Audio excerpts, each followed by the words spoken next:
Welcome to the Middle Sisters, where we dive into the middle of everything. I'm Afton. I'm Mitzi. And we're here today on a Thursday afternoon to recap a trip I recently did to Las Vegas, talk about Mitzi's employment hunt, and other things that are going on in midlife. So Mitzi was kind enough to stay at my house, watch my dog with her dog, and stay with my mother-in-law. Well, Sean and I took an anniversary trip with two of our good friends. Happy anniversary. Thank you. Was it 13? 13, lucky 13. Yeah. And so that's why we were like, oh, let's go to Vegas. We stayed at the Trump Tower. Nice. It was very nice, smoke-free, casino-free, very nice accommodations, good view, and good walking distance to the mall. Nice. So there's no gambling in there at all? No gambling and no smoke. Or is that the only hotel there that is like that? Probably. But, we walked through Harrah's because we saw the Donny Osmond show. Yeah. Really well done. I mean, it was 60 years of his life recapped on stage. So the coolest thing was he had a recording of all his brothers. Yeah. And he sang with his brothers recording. And then, all these... He did a rap with all of his years and experience of show business with Andy Williams show, with his brothers at Disneyland singing, the Donny and Marie show, different things that he had done in his life. And then 65 albums is what he recorded. So wow. He had some life where you're like, That's you just amazing. want to say, okay, you've lived a good life now. Yeah. Why are you still doing this? But he loves it because of the fans. Mm-hmm. And so my friend Sandy loves Donnie, just loves him. So she paid a couple $100 for the pre-show visit. Mm-hmm. So there was only like 15 people in there. So she got to talk to him, ask him some questions. She asked him an interesting question about one of his songs to be submitted for the Olympics. Oh. And I don't know his music very well to know. Yeah. But he said, I did submit it to the Olympics in like 2022 or 23. So he's like, that's interesting. Maybe I'll submit it again. So yeah, she got to visit with him. So that was on her bucket list. So she got that fulfilled. Fun. Did her husband go with her? Well, just the four of us saw the show, but no, he didn't go into the pre-show. Okay. No, she came out like starry-eyed going, oh. Yeah, he probably didn't want to be there to see it.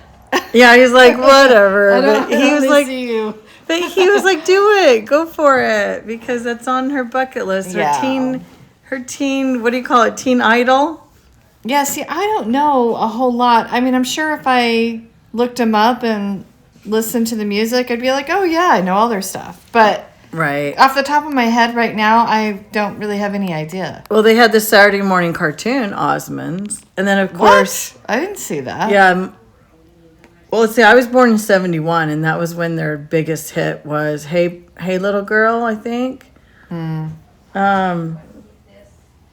So, yeah, but we would watch the Donny and Marie show. Do you remember that? I don't know if I remember that. I feel like we went to a concert way back when we were little, but... See, and I went to Barry Manilow with Wendy and Andrea. Yeah. So did you have a teen idol? Teen idol. So I'd make Michael J. Fox. Yeah, I remember you wrote Michael J. Fox and he sent a poster with his supposed, signature on it. So yeah, I was in love with Michael J. Fox after Back to the Future. Yeah. So I went to Family Ties. I on Family Ties. Oh, I'd have to say, hey puppies, stop it! What are you doing? I'd have to say Keanu Reeves. So there's you a and funny Debbie. story of me and Debbie were in love with Keanu Reeves the summer of. Probably so. It's when we moved to Scottsdale. Was it Point Break? Was the movie? And it was so there was 3. Okay. He had like 3 out, like bam, bam, bam, and it was Point Break. I think Bill and Ted's. Oh yeah, Bill and Ted's Excellent Adventure. And then what was the third one? Or maybe there wasn't a third movie, but there was a video of him, I think, in one of like Paula Abdul's, maybe. I gotta look it up. But I just remember us being Sandra Bullock and him in Speed. Oh, maybe that's what it was. It was Speed, because I'll have to look it up. loved him in Speed. I remember. That was a good one. And Point Break. And so what's funny, so Dad had moved out, right? And we're living in Scottsdale in that casita off of Shea. Yeah. And whatever summer that is before my junior year of high school. So let's see, 91, 92 year. So 91. I remember so he would come and we would have like little daddy-daughter dates. And I remember Debbie and I made him go see Keanu Reeves movies, and he didn't like, especially like I think she went to Bill and Ted's. And I think he made her leave. I think he was like, no, they didn't stay in it. I don't think. That's funny. And I remember him being annoyed. I think we watched Point Break, just me and him, and I think he was annoyed the whole time. So it just was funny. But yes, we were obsessed with him. Yes. I went to Idaho to visit Andrea one summer. Yeah. She's like, have you seen Back to the Future? I said, no. And she goes, oh my gosh, we're going now. Yeah. So we go see it. And I remember walking out of there just starry-eyed, like, I'm in love with Michael J. Fox and Family Ties. But you know what's so funny? My daughter married someone that's just like Michael J. Fox, like in Family Ties.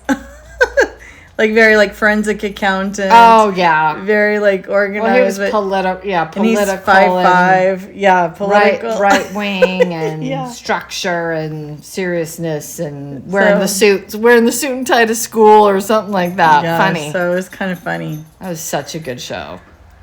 With the hippie parents. With Right. With the parents that are like, where'd we get this, son? I think our parents are hippies. Yeah. I would say so. Yeah. Well, with Afton and Mitzi as names. I'm like, Mama. Laissez-faire parenting. Yes. Gypsies. Mom's always like, oh, kids raise themselves. Yeah, basically. Even though she's here existing. Yeah. There's always food to be made that she's made. Yeah. Sitting around. It's a very, very nurturing gypsy, I would say. Yeah. Yeah. And I would say I think I'm that way. Do you think you're that way? No, you're more formal. Like you're like, this is how it's supposed to be. I think I'm a little more like how Dad raised us, where I'm like an equal to my kids. Like I feel like my kids are smarter than I am, and I feel like they're more mature than I am. So when I'm raising them, I'd be like, but that's Mom. Mom treated us more like we're equals, like we're siblings more than parents. Yeah. So I don't know. I'll have to ask my kids what they think.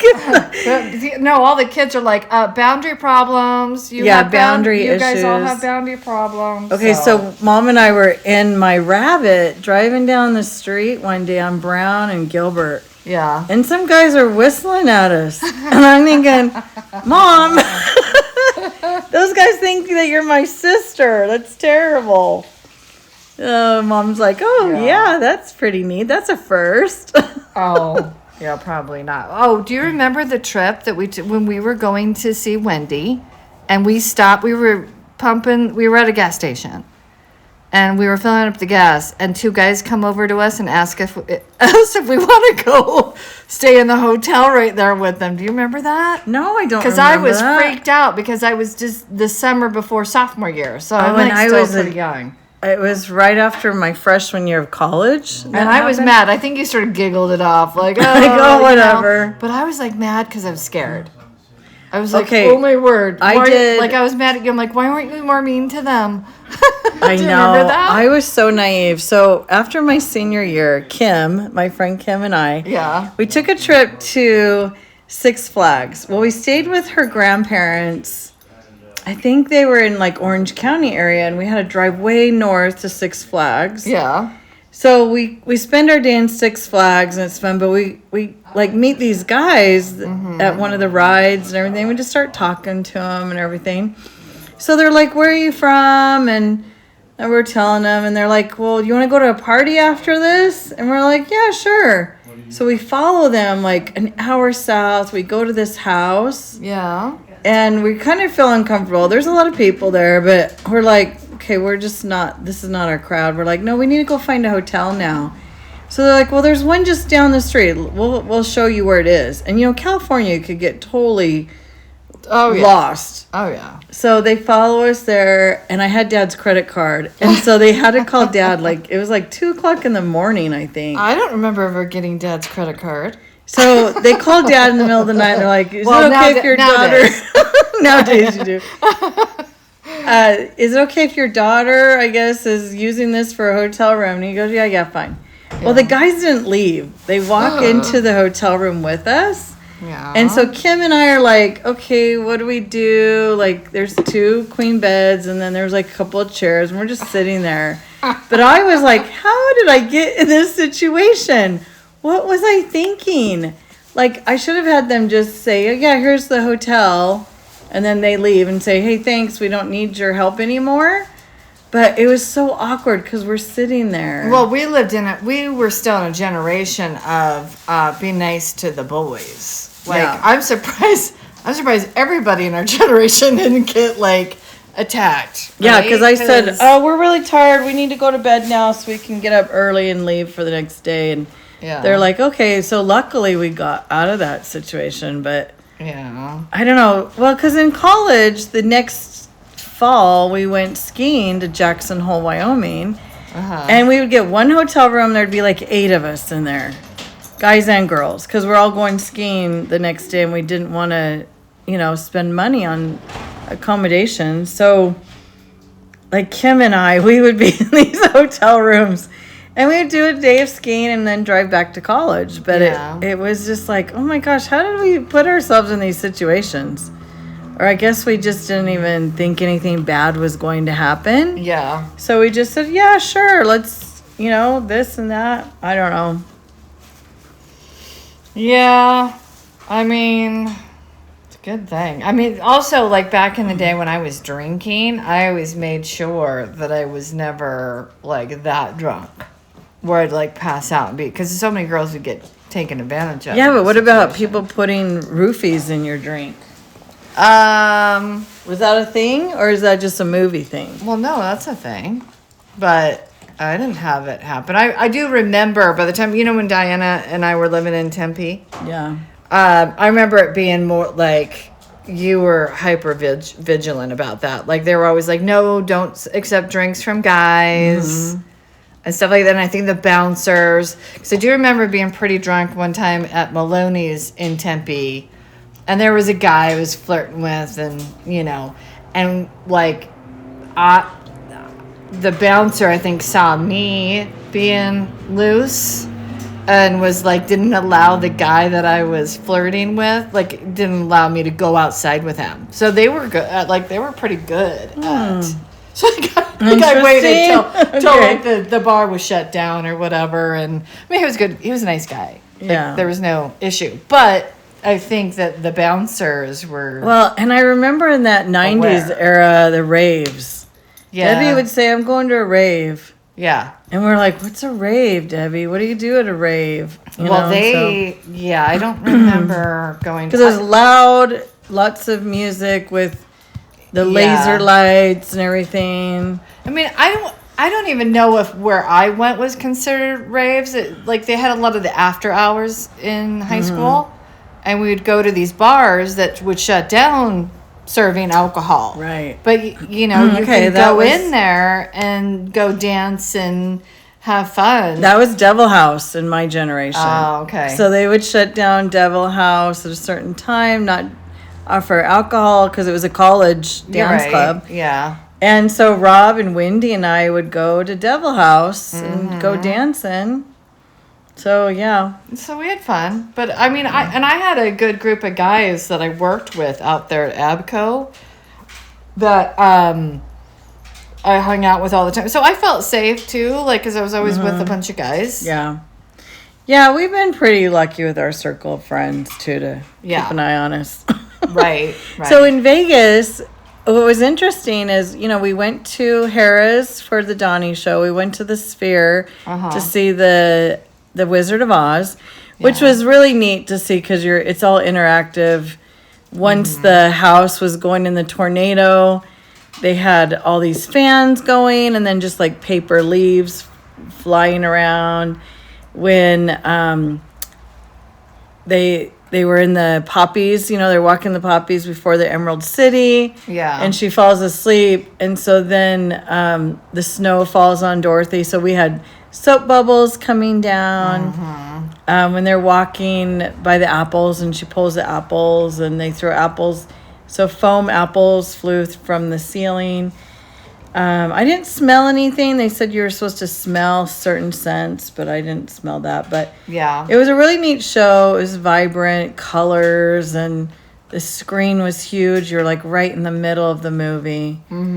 But what we noticed is the gambling was totally not as busy. So we would walk through different casinos, and we're just like, why is there not that many people in here? And sure, it was in a weekday, but I sat at a couple of machines, and I'm like, oh, a penny slot. My minimum bet had to be 40 cents. Yeah. Because they want you to do all lines, and you could do max bet. But then at a quarter slot, I was like, oh, okay, I'm paying like $3 on a minimum bet. So really, all the machines have like made you bet more than you really want. Because usually you could sit in a machine and play, $20-$40 for an hour. But not now, because it's forcing you to it's over in like 2 minutes. Maximum bets. 2 seconds, yeah. Yeah, and you're like, okay, this was not fun. Right. So I don't think anyone is really gambling as much as they used to. I mean, did they get rid of the smoke in there? Like, no, there are still people smoking. Because I think that's the other thing. Like, most people don't want to be in the smoke. Yeah. Well, and I didn't like the smoke. If someone was smoking, I walked away. But really down, like in the streets, it wasn't as bad as it used to be. Yeah. Like Bellagio seemed very clean too when we walked through there.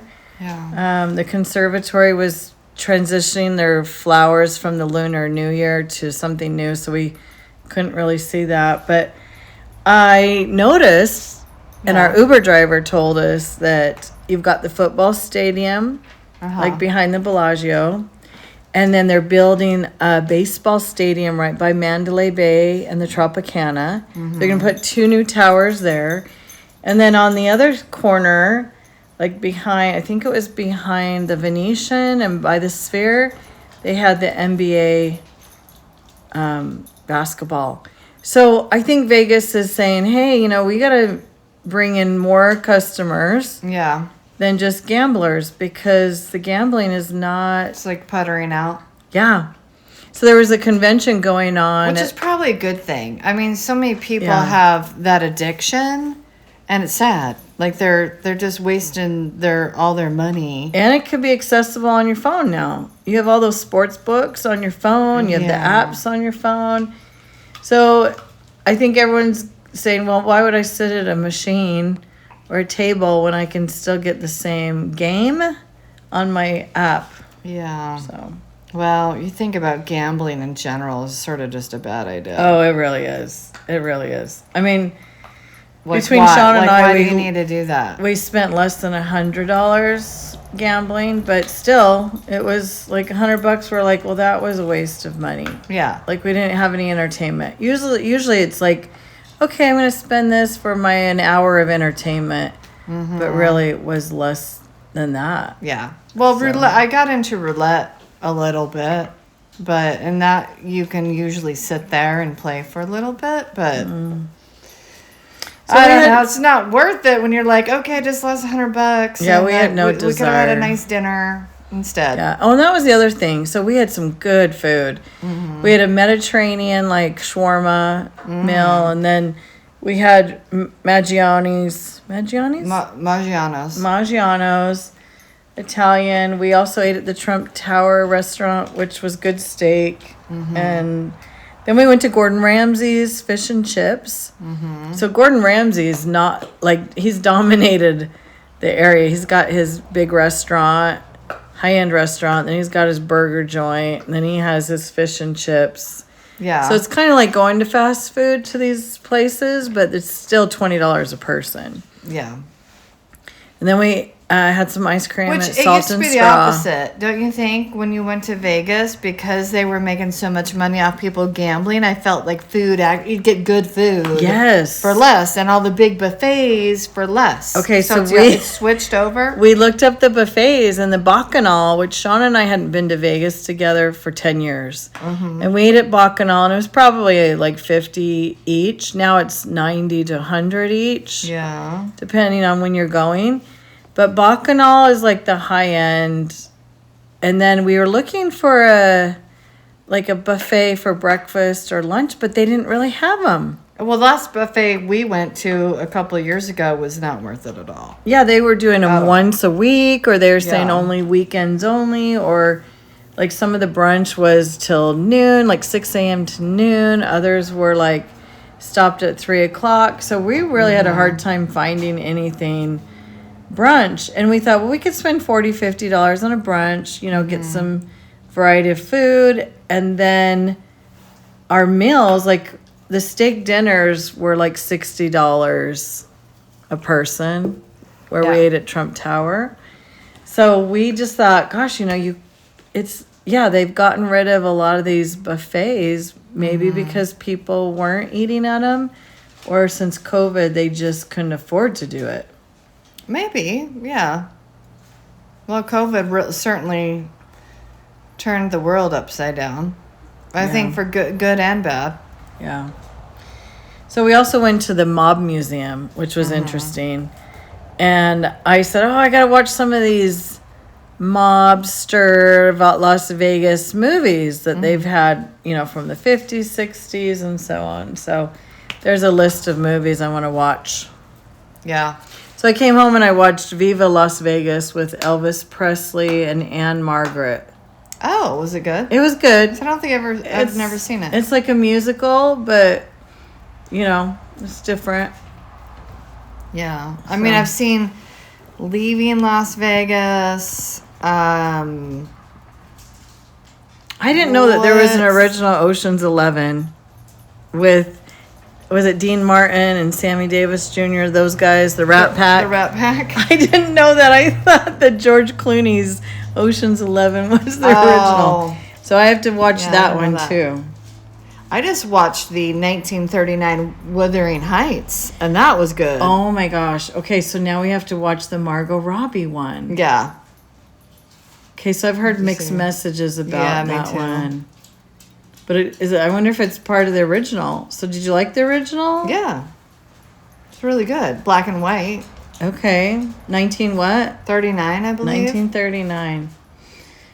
Don't quote me on it, but I think that's what I'll have to watch the old one and then go to the new one and compare. So, Mitzi, how's your job hunt going?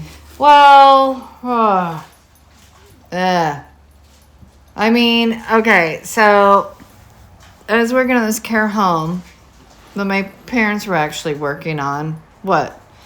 Consulting. Was that a year ago? Yeah, consulting. Well, Dad was consulting. I was designing. Mom was cleaning and helping me decorate, hang things, and shopping for it. So he opened a care home. What was it? 10 bed? Supposed to be, but they're having a hard time keeping it filled. And so I recently he just contacted me to try to, the bigger rooms, create dividers so that they can put two people in there that are, more comfortably, like they've got some separation, like staring at each other kind of thing. Yeah, then maybe you should go ahead and stage it for them and say this needs to look more appealing to somebody. Right. But do you think the elderly would want to share rooms anyway? No. I mean, who does? Especially if they're ever? paying $4,000 or $5,000. Right. Right. So, I mean, that's what I brought up to him. I said, hey, could you even take space from the garage and, create some more rooms? And, they had put in a salon that I thought maybe isn't a priority, and that should have been used to add another bathroom there. So, Well, I don't know. I mean, it's really hard because our elderly population needs places to go. yeah. So, like, my mother-in-law was in a care home for 2 months and hated it, even though she had all the space in the world, and they let her paint. Amenities and activities. But she just was like, no, I don't want to live here. I want to live with family. So, yeah, and so if you're somewhere, you do want to be entertained, for one, you know. Yeah. You want to be with friends, too, you know, make friends. Well, that's what I brought up to him. I said, hey, you know, maybe the marketing part of it, maybe you need to separate, like have all women in one and all men in one, because maybe they're not as, like, you know, maybe some women aren't as comfortable sharing a house with a man they don't know. Well, Maureen right? said she shared a bathroom with the 2 men, and she always felt like she had to clean it up before she actually used the bathroom. Right. You know, she was like, I don't want to sit on the seat that's... Right. So ideally, I think that they, you know, when I was visiting Uncle Bob, you know, I went with Uncle Bob and Aunt Tina to go see the project they're working on. And it was really nice. Like, it was your own bedroom and little bathroom. Like what Dad managed before at centers. When you have care home centers...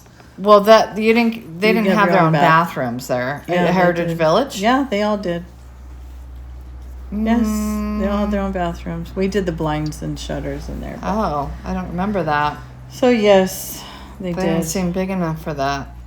But yeah, I don't remember.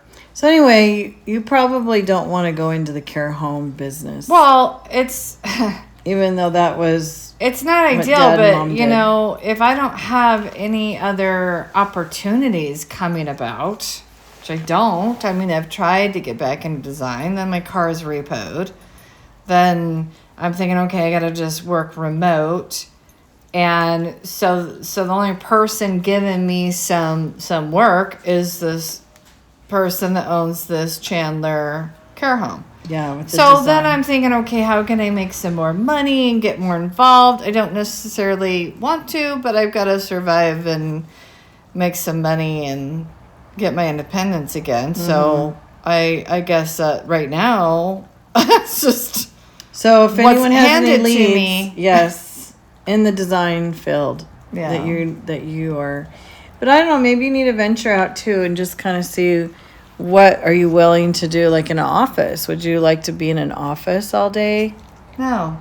No. Ideally, if I can draw and do 3D and you know, the floor plans and all that remotely and space plan and use my creative brain for that, that's what I enjoy the most. So because architectural I hate design. getting like, oh, I gotta be there at a certain time and I gotta get all done up and makeup on put and out the door. yeah, and be on for people, and that exhausts me. And I've had all those jobs growing up where it's retail and just every job you can think of. Well, I'm working on my children's books right now, so I have a couple of those at the publisher. We're trying to figure out the font, what the best font is, and then I did the back of the book blurb. Yeah. I just feel like I'm so wordy, and I keep cutting and cutting and cutting words down. I'm like, how do I stay loyal to my story by cutting words out? So I'm still trying to do that. But well, that's a nice remote, and then plus you've got your mother-in-law there that you know that feel like you've got purpose, and then yeah. she helps out, you know, because they do pay you a little bit to. Yep. So that's nice. So that's that security. That's why I'm not teaching right now. Yeah. So I would be substitute teaching for extra money if she wasn't living with us right now. So Would you? I would, yeah. That's funny. I was going to doing do that, and I just, you know, there was only like a couple of times when I was in the Aviano house in North Phoenix. Yeah. I was all signed up to do the substitute teaching, had the certificate and everything, and I only tried a couple of times to click and take a job. Yeah. And it, like something didn't go through. Well, it's and then I'm just like, competitive. do I really want to do it? It's competitive because there's a lot of subs out there. Yeah. So whenever they're on, they are just taken immediately. Oh. So the best thing is you have friends that are teachers that are like, oh yeah, I'll call you first, instead of putting it in a system. But it's fine because it's a service. You're giving the service to the teacher who's out sick or out for a reason, and you're there watching the class, and then you're there helping the kids. And I like having a purpose too. I feel like having my teaching background, I can help them, Right. get through their learning day, and maybe bestow some wisdom to them along the way.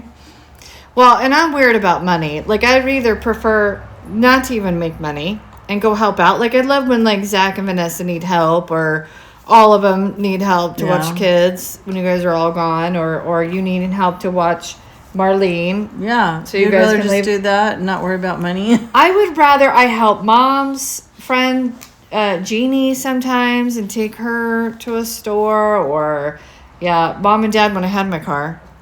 Now we've got their Blazer that I worry about is just going to stop on us, so we need a more practical car. Yeah.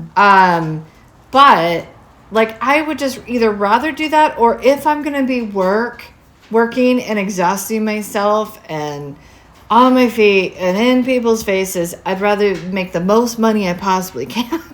So I have this hard time. Yeah, but you're putting too much pressure on yourself. Well, make as much money as you possibly can. well, because I if don't you think need to about, worry because about I'm that. thinking of the physical drawbacks, right? So if I'm going to be on my feet and dealing with a lot of people, I'd go work in a grocery store, but I'm not going to make as much money as I would if I were to be involved in this care home and really try to, like, but also run it. You're not sure if you're going to make a lot of money there either. Well, it's more likely. So I would say just get out there and take a job, and then if that doesn't work for you, then go find another job. I've been just there, explore. though. I've been there. I'm exhausted from doing that all these years. But in your 50s, you're in your 50s, so you may enjoy the people you work with.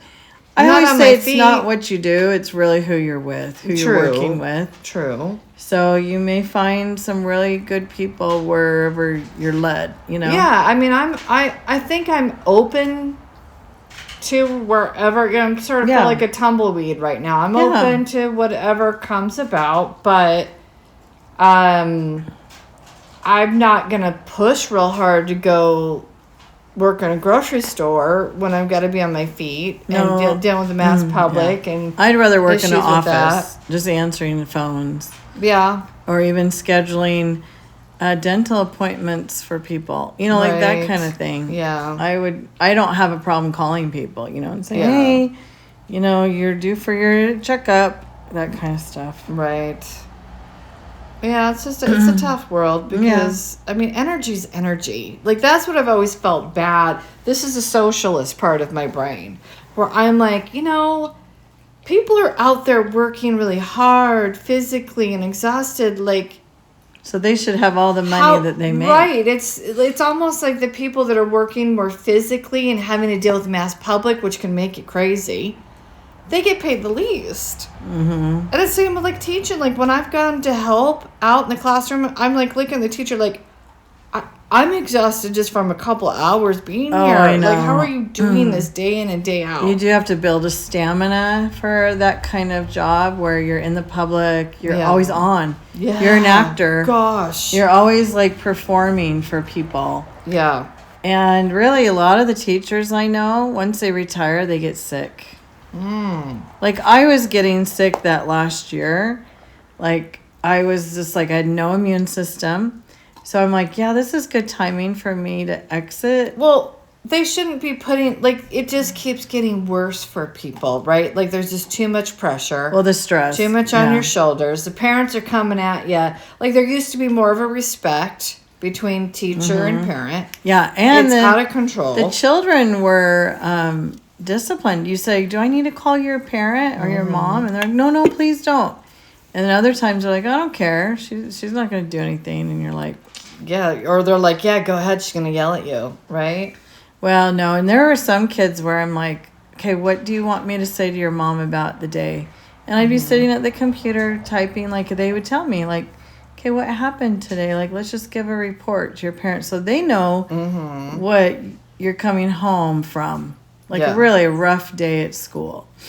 But the problem is, what I learned in a training is when you have children that are in the classroom, throwing chairs across the room, yelling at the teacher, what you're telling the other children is that you're accepting of a domestic violence. Yeah. You're allowing this other child to basically act in a domestic violent situation. Right. And you're not doing anything And about they're it. taking I can't total touch control. you can't touch the child. Can you slap real hard in their face? Because that's what I would probably. No, I See, would this get is- real close to him because you really don't want to make a scene. Yeah. And you'd be like, you need to go to the classroom next door right now. Let's Yeah. go. And then when they don't do it, they're talking back to you. You go to the door and you open it and you say to the other teacher, I need some help. And then the child goes next door, or the other teacher will be like, but then the whole class is watching, right? Yeah. So you're trying not to humiliate anyone, but at the same time, when you got a child out of control, they do need a timeout from that environment, right? So you're giving that child a chance to cool off in Right. another room. Yeah. But a lot of times then they would cause trouble in that other room. Well, and then we got to figure out what's the real root cause. They're hungry. Like, is there they're tired. They're angry. too much pressure? No. No, there's not too much. No, because kids nowadays are like, I don't want to. Oh, well, why are they hungry then? Their parents tired. send them to school without food because they're probably like, I'm not eating this. You know, they want the candy type food, the Fruit Loops or whatever. I don't Yeah. know. You don't know what goes on in a home. I know that each one of my children were different when they left the house. Hillary was ready and prepared. Zach was ready and prepared. Greg was still asleep. Yeah. You know, and so you think, okay, I'd stuff granola bars in Zach or Greg's pockets. I was like, at least eat something like on your way to the school. Well, you know what I remember? I remember having the same thing. More like, remember Emily had that where I just was sort of sick in the morning. Like I was too tired, and I Yeah, I you were remember not a not morning feeling person, like I for was like sure. nauseous because of it. Yeah, of course you're not going And to eat anything. Don't want to eat, and then I wouldn't eat all day. I remember just sitting with my stomach growling all the time. And then back then we couldn't have snacks. We couldn't have any snacks I or know. water in the room. We didn't even have water bottles. No, You we went weren't to allowed. the drinking fountain to drink. Yeah, so it's a different world. It's a coddled world, but it's also you do want them fed and hydrated, Right. so their brain works and their blood sugars are leveled, right? So I did a I don't lot know, of maybe- accommodations for every child because I got to know the child individually. I'm Yeah. like, hey, come on over here. What happened? Did you not sleep good last night? Which is good You know, that you're talking to And them. they'd say, I about fought with that. my brother all morning. You know, and so you got to the root cause of, okay, well, what can we do to solve this? Do you need to go walk around the building, get a drink, you know, get some air? Or do you need to just go read a book right now just to decompress? So my therapist counseling brain would always be like, let's solve this. So the next 7 hours are not going to be miserable for all of us. Right. So I always, you know, nipped it. But then there was the times where the kids just didn't want to Well, and they could be too bored. solve their own problem. Right? Where, like, I think Ethan had the best teachers because I think Ethan could have had problems in school because he'd get done real quick. Yeah. And he could have been, like, agitated, but they yeah. would keep him busy, like, either have him help other students Yes. or let him go do a little play, whatever, you Yeah. know, over in the corner. And I just think that, you know, where our generation was bad is we didn't have those options. Like everybody assembly line had to be exactly the same. But the pendulum is swung way far to the other side, right? Oh, yeah. You Ours have was to too- accommodate 30 Yeah. children for their all individual needs. And that's Yeah. really impossible for one teacher to do. And they're talking about stuff they shouldn't even be talking about. Do you want to be a boy or a girl? Do you want to do, you know, it's like all this other stuff that's just like, should not even be brought Yeah. up. And I knew a teacher who in read a a- book like that, a picture book, Yeah. in 3rd grade. And I was appalled. I was like, what are you doing? You're not supposed to Like, expose we them. don't need to open them up to thinking, wait, I got to think about this other stuff. Well, they don't even need to even think about that. Recently, a couple years back, a teacher was like, we should have those in our library. I'm like, no, those could be in the parents' library at your own home. Right. But not in your... Let the parent handle that if that's the situation with the child. Yeah, so So boundary problems. Yeah, so we got to keep it more generic. Yeah. And we're not going to push any kind of agenda. We're just going to... Even politics, even this or that. We just are... there to teach. Back to basics. Yeah, and as we're teaching, we do make accommodations for their learning style. Yeah. And if they have a behavior problem, we also make accommodations for that to give them more breaks. Yeah. Give them time to eat, that kind of thing. So teaching was it's a hard business. It really is. If I go back into teaching, I'll teach college. Well, you watch it go downhill. Like, are you worried about where we're headed? Well, let's just say all of my children do not want to send their kids to school. Oh, really? All of them? They want either homeschool. Yeah, they want to do a charter school. They want to find farm schools. Yeah. So like hybrid schools where it's like you're in class for 2 or 3 days and then you're home doing things for another 2 or 3 days. Yeah, but does that work for parents that both No, see, work? that's the thing. Schools are like daycare. Yeah. You drop them off, you go to work, then you come pick them up when you're done with work. So with some of my kids are like, well, we want farm school where they're teaching them skills, life skills, gardening. Yeah. They're getting their feet, their Finances, bare feet in relationships. I think that needs to be really... But they have grounding and therapy, like their feet are bare feet in the grass, and they're getting sunlight. Some of these schools don't get any sun all day long. Yeah. Some of these, there's no windows. Yeah. The kids are cooped up. It is like a prison. Yeah. And you got to think, what is the mental health of our society now? Well, it could be stemming from phones, could be stemming from isolation, could be stemming from health, right? They don't have the sun, the interaction. So I don't know, there's a big problem there. And one of my colleagues and I took classes through ASU where they taught all the kids, or taught all the teachers how to take the kids outdoors. And doing your lessons outdoors and being outdoors more because it's for the mental well-being of this next generation. Right. Which even though we were trained for all of that, then you go to the school site and the admin are like, test. How is this meeting your curriculum? How is this meeting the standard? What are you doing? Blah, blah, blah. And you could do a math lesson outside. You could read outside. Yeah. But there's just too many questions, too much intimidation. Are you even for tests? Because there's tests. I think I had test anxiety. Kids do have test anxiety. I would have the right answer and then I would erase it and do the wrong one and then I was bad. Some kids second guess themselves way too much with tests. Yeah. But we do teach to the test so that our scores look good. And but so you think that even is worth anything? Well, parents look it up online to see who has the best scores and who has the best. Right, but I'm asking you as a teacher. Is there any? It's not really positive. It can be both. Like the studious kids, they can take any test, right? They know how to take tests. Mm-hmm. The non-studious kids, let's just look at math facts. Mm-hmm. You're taught math facts all year long. Well, if you didn't reinforce those math facts on your own at home, are you going to know all your multiplication facts when you take a test? And if they go by speed, or if they're trying to solve problems to know the math facts and they don't know them, then of course, they're not going to pass not knowing their math. So, Anyway, enough about teaching and where the world's headed. I mean, hopefully we all figure it out. I mean, there's a lot of adults that have remote jobs too. So, I mean, maybe that is the future, that everyone does remote work and where you get your social is through the sports and activities outside of the school, because obviously it's not, it's actually messed with a lot of people's mental health to be in these schools.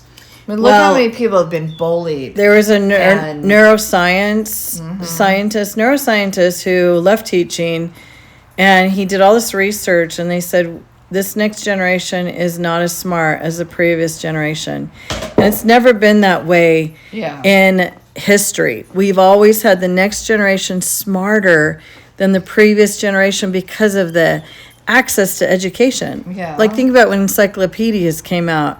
Our grandparents were like, oh, we got to have these in every home. Right. And then we have computers. Oh, we've got to have a computer in every home. Now we have these cell phones. We have so much information. But what our generation is showing us is that they don't know.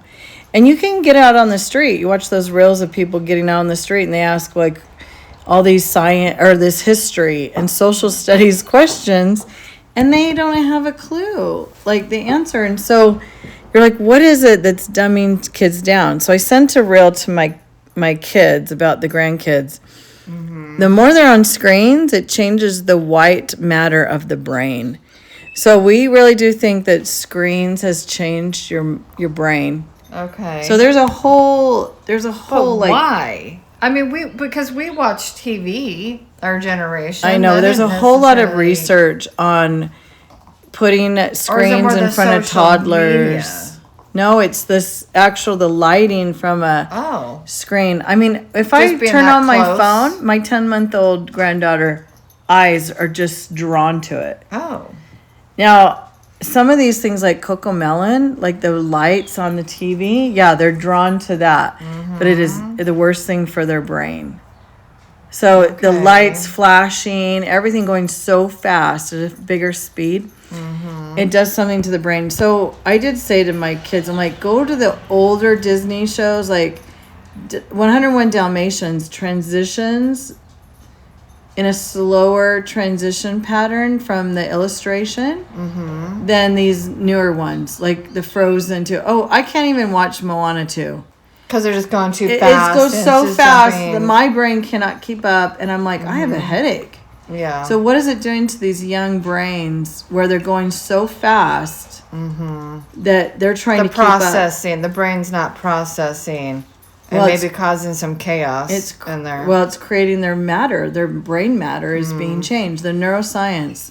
Yeah. So they talk about like addictions. When you have an addiction, you are creating a neural pathway in your brain for that addiction. You keep feeding that addiction, that neural pathway is going to go from like a little line to a dirt road to a concrete street to a highway. Yeah. So how are you going to erase that neural pathway from that addiction if you don't get control over it, right? So what we're changing the makeup of the brain of these young children. Yeah. So as teachers, as performers, they're standing in front of the class, they're talking. Maybe their voice isn't as animated because they always train teachers like have an animated voice when you're reading a book. What? You change from character to character in your voice to keep it interesting, but also to help your audience to follow along. Well, if you are not really a performer as a teacher and you're like, I'm here to teach you math, it's not going to fly well because kids are so used to being entertained with bells and whistles and entertainment. So the teacher that jumps up on a desk, they're going to get the teachers or the audience, the kids' attention. Yeah. Because they just shocked their kids' minds, right? Right. But if they're just standing there, but you shouldn't have to use a shock value to. Yeah, and that's what was so exhausting to teachers. Right now, they're putting 50 kindergartners in one class. No. 2 aides in the back and 2 teachers up front acting as actors, actresses, performing to keep everyone entertained. Wow. And I'm like, okay, yeah, you're the other teachers in the back are like, pay attention. Well, no, you cannot control those 50 brains. They could be staring at you. And they don't have a clue what you're saying. And I tested this when fidget spinners were big before 2020. Right. So I had this engineer student, and his dad was an engineer. They won the whole egg drop contest and everything. Yeah. He was spinning it in his hand, and he was listening to my math lesson. And then there was another kid over there spinning it, and he was just looking at it at this like a toy. Yeah. So I asked the kid who was just looking at it as a toy, I said, hey, can you repeat what I just said on the board? It was all written on the board, the math lesson, real simple, 3rd grade math. could not repeat anything that we were talking about. So I asked the boy whose father was an engineer, who's real smart. I'm like, hey, can you repeat what I just said? And he said everything word for word. So I just said, okay, these two brains are so different. Mm-hmm. This kid can have a fidget spinner, and he's still absorbing. Right. This other kid, no, it's a toy. So no more fidget spinners. Where it would actually, so when I did my thesis on the school designs too, yeah, and it was all about you got to have natural light. There's something about the brain that will reset when you just look out a window and see a tree swaying and the sunlight. Yes. Your brain can reset and get back into your learning. And also, like, even being able to have a chair that moves, swivels, those bouncing balls. Yep, they have those. So for kids to be able to just even move their body a little bit helps their brain actually focus in. Yep, that's true. So, there's so much science behind the learning. Mm-hmm. It's just, I knew so many teachers who had the bouncy balls, who invested in the swivel chairs. Yeah. But then their kids could not handle it. They're falling off of it. The ball bounces all the way across the room. And when you're in a room of 25 plus kids, you really need control. Mm-hmm. And you as a teacher you're judged by classroom management. Mm-hmm. So if you didn't teach that child, you can only sit there and lightly bounce. If you're big bouncing, then I have to take it away. Yeah. Right. And so many of these teachers were just like, it got too chaotic. It was just easier for me to have the traditional chair than to allow the kids. Well, that's where they need and one person ruins it for everyone. So they need to profile kids. They need to put the kids that actually learn better by having some of that movement. Mm-hmm. I think I would have been one of those kids if I could just move a little, my body a little, my brain would have focused better. Yeah. Or having the natural light. And I'm the one, like with the sun, the trees, the looking out. Even though people say, "Are you daydreaming?" No, just that the reset gives you that ability to breathe. And I was in a portable for 6-7 years. Yeah, I can't believe that. Yeah, but those are tough to be in. And I could keep the door open. I kept the door open on really warm or nice, cool days. Yeah. But it was tough on, warm days where you're just stuck in that building, right? Yeah. And then I moved to different parts where I had windows through the door.